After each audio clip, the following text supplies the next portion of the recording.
हजरत आयशा रजी अल्लाह ताला अन्हा से एक मरतबा किसी ने सवाल किया कि मुझे नबी करीम सल्लल्लाहु अलैहि वसल्लम की कोई अजीब बात बतलाई है।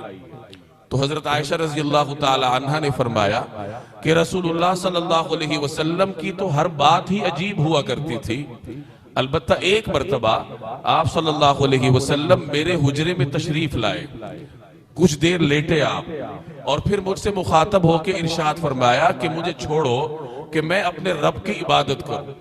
और आप सल्लल्लाहु अलैहि वसल्लम नमाज के लिए खड़े हुए और नमाज में खड़े होकर देर तक रोते रहे। फिर रुकू में गए तो बहुत देर तक गिरिया फरमाते रहे, रोते रहे।